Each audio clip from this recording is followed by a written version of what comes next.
অতি শীঘ্ৰেই সলনি হ'ব নিচিমা সমষ্টিৰ ৰাজনৈতিক দৃশ্যপট। পানীৰাম ব্ৰহ্মৰ পৰা কৰ্তন কৰা হ'ব EM অৰ্থাৎ কাৰ্যবাহী পাৰিষদৰ পদ।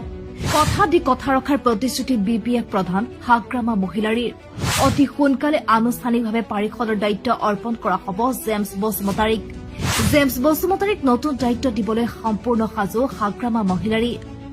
নিচিমা সমষ্টিৰ ৰাইজৰ বাবে আহিছে এক অতি গুৰুত্বপূৰ্ণ তথা সুখবৰ।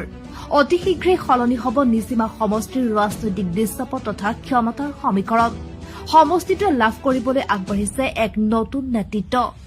BPF প্ৰধান হাগ্ৰামা মহিলাৰীয়ে নিৰ্বাচনৰ পূৰ্বে ৰাইজক দিয়া প্ৰতিশ্ৰুতি এইবাৰ আখৰে আখৰে পালন কৰিবলৈ ওলাইছে। অতি সোনকালে বৰ্তমানৰ EM পানীৰাম ব্ৰহ্মৰ পৰা কৰ্তন কৰা হ'ব পাৰিষদৰ দায়িত্ব আৰু এই গুৰুত্বপূৰ্ণ কাৰ্যবাহী পদ অৰ্পণ কৰা হ'ব নিচিমাৰ সৰ্বৰাহী MCLA জেমছ বসুমতাৰীক।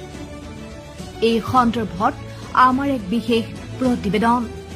ৰাজনীতিৰ পথাৰত প্ৰতিশ্ৰুতি দিয়া নেতা বহুত থাকে, কিন্তু দিয়া প্ৰতিশ্ৰুতি ৰক্ষা কৰা নেতা খুবেই বিৰল। এইবাৰ নিচিমা সমষ্টিবাসীৰ দীৰ্ঘদিনীয়া আশা পূৰণৰ দিশে খোজ পেলাইছে BPF প্ৰধান হাগ্ৰামা মহিলাৰীয়ে। নিচিমা সমষ্টিৰ ৰাজনৈতিক মহলত এতিয়া কেৱল এটাই চৰ্চা, অতি শীঘ্ৰেই সমষ্টিটোৱে লাভ কৰিব নতুন কাৰ্যবাহী পাৰিষদ অৰ্থাৎ EM। যি জল্পনা কল্পনা চলি আছিল সেয়া এতিয়া বাস্তৱ হোৱাৰ পথত। দলীয় সূত্ৰৰ পৰা লাভ কৰা খবৰ অনুসৰি বৰ্তমানৰ কাৰ্যবাহী পাৰিষদ বা EM পানীৰাম ব্ৰহ্মৰ পৰা এই দায়িত্ব কৰ্তন কৰা হ'ব। পানীৰাম ব্ৰহ্মৰ স্থানত নিচিমা সমষ্টিৰ পৰা বিজয়ী জনপ্ৰিয় MCLA জেমছ বসুমতাৰীক প্ৰদান কৰা হ'ব কাৰ্যবাহী পাৰিষদৰ গুৰুত্বপূৰ্ণ আসন। উল্লেখযোগ্য যে নিৰ্বাচনৰ সময়ত BPF দলৰ মুৰব্বী হাগ্ৰামা মহিলাৰীয়ে নিচিমাৰ ৰাইজৰ সন্মুখত এক ডাঙৰ প্ৰতিশ্ৰুতি দিছিল।